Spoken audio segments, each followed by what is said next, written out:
You know what it is? My workshop's a complete tip. The sun's shining. My procrastination levels are through the roof. Let's go on a little field trip via McDonald's.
Hello, Matt.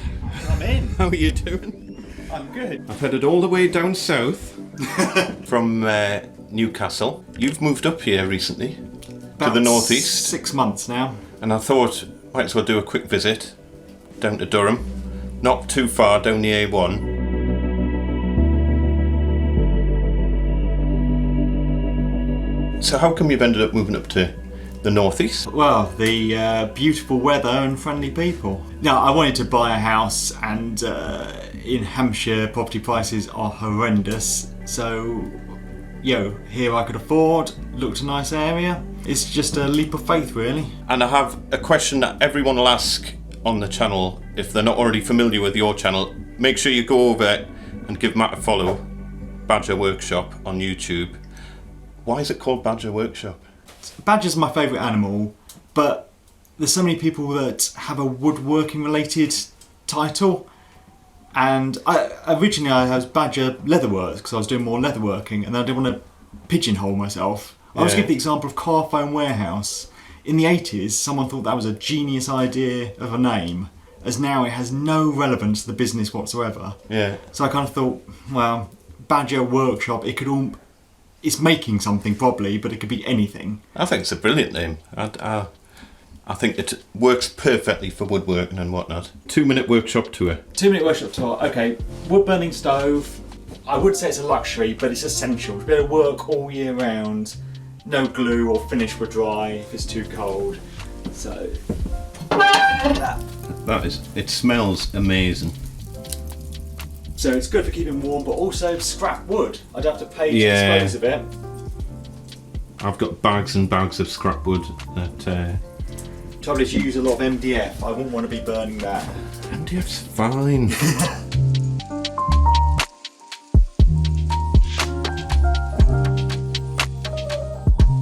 Chip extractor with a separator, which works well. That's impressive. I hate emptying the bag, so I never have to empty the bag. It's not a cyclone then? Or...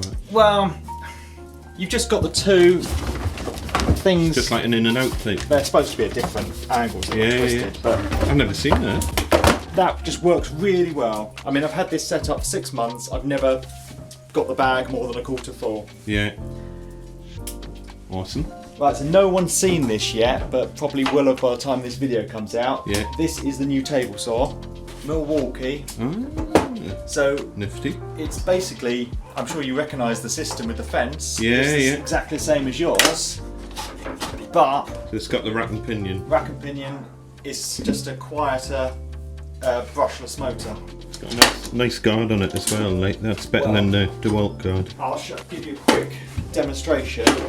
Reach under, lever off. Short one in. See, that's what the down. 745's missing. Yeah. It's a great feature. Yeah. Hey, it looks exactly like the 745. Yeah, I think it's exactly the same, really. Even like the design of this is identical. Yeah. Literally. Milwaukee's not part of DeWalt, is it? No, I don't know if they licensed it. Because in America you see the Skill brand ones as well that look the same. But I'll put the battery in and you can see how loud it is compared to yours. Better switch as well, apparently.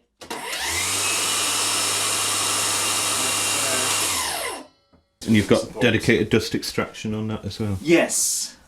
Yeah. Which I've used that as well for the 2 bandsaws. Yeah, yeah.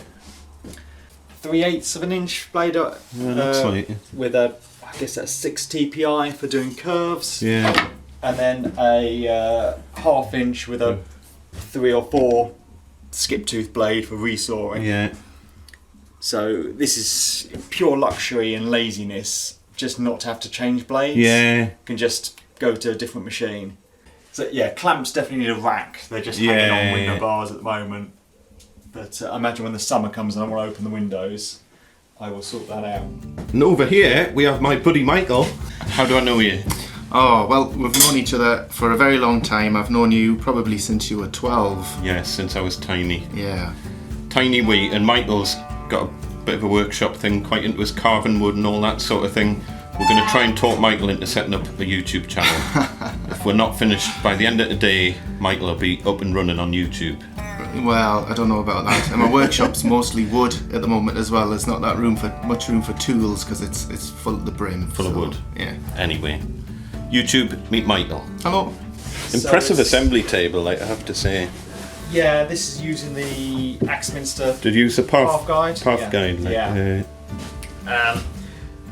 The trouble with the cubbies is they just fill up with dust and stuff when you're filling holes. So I like that you've done it out of ply. Like I did my last one out of MDF. Yeah. And I found the dogs were really tight in the holes. Yeah. And I find they work much better in the ply. Mitre station, just kind of finished that with the rails and stops. I mean, I'm still waiting on another rail to get delivered to do this side. It's slightly milled. I've added the drawers now with the pulls. These are like £6 off eBay's, these little stops. They're very good. Very nice. Compressor. I think you bought the same one. Yeah. Really nice and quiet. I love these Stanley Oh, they're brilliant. cases. OCD boxes. The Metabo planer thicknesser, which I built this station for it to be able to fit under there. So this is the saw with the forward, or no, not the internal rails, which means you can't do trench cuts on it. But I never do on the mud saw. I use the table saw for any of those kind of cuts. Right. I need to sort out the dust collection because this right angle thing is not good. But I can look into that. Is this back scratcher an essential piece of kit? And the sparklers and it's just knives, spoon, cheap tape measures. Check it out. Yeah, full of rubbish.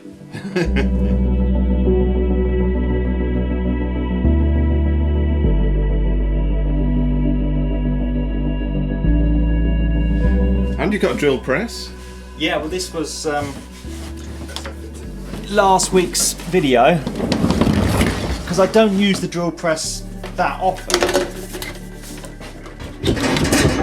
Ah, nifty. So yeah, locks into there. Yeah. Can use it without moving around. Well, that's straight away 100 times better than mine. I think if I had the money, I would get no, not the money. Well, the money and the space. I'd have a floor standing model because the depth is just. I guess for the work you do, you're drilling into 18mm material. So it doesn't need to be that big most of the time. When I'm making a lamp or something, if you want to drill a 12-inch long hole straight down the neck of something, then more capacity would be useful. 2 vices. This kind of one that you can drop things down, and then I added this little record one which I got from a car boot sale just on the side. Awesome. It's handy. So what sort of projects are you working on? What do you make? At the moment, all my videos seem to be making things for this workshop, which is a terrible rut to get in. It's not necessarily a bad thing, because a lot of people want to set up workshops and like videos about how to set up a workshop. People love workshop projects, but I don't want to be. So last week I made a coffee table Yeah. for the living room, so that's the first thing I've made for the house. And this week I'm working on just more your line of work. I'm boxing in my consumer unit. Oh, right, okay. So just The MDF set. MDF cabinet. Yes. Yeah.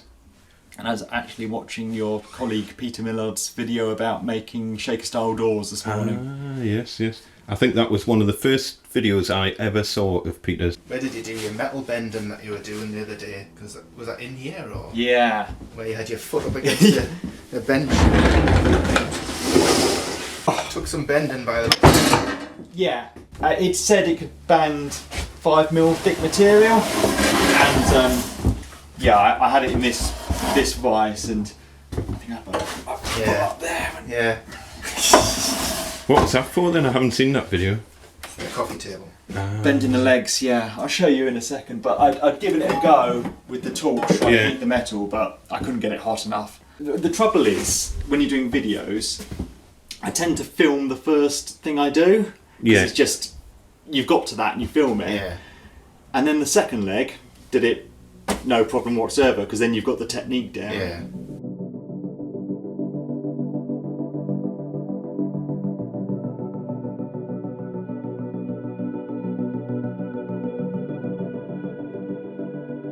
I used to love going to the car boot sales, and probably most of them are from them, but they're all up there because when I first built it, I wanted to take some beauty shots of the workshop. So I went through my boxes and put all the nice looking tools and axes around, but I don't really want to store them on the shelf, they just get covered in dust. But I've got nothing on the walls. I want to get, I want to make a plane rack and a hammer rack and put everything up. I always say to people, live with it for a bit.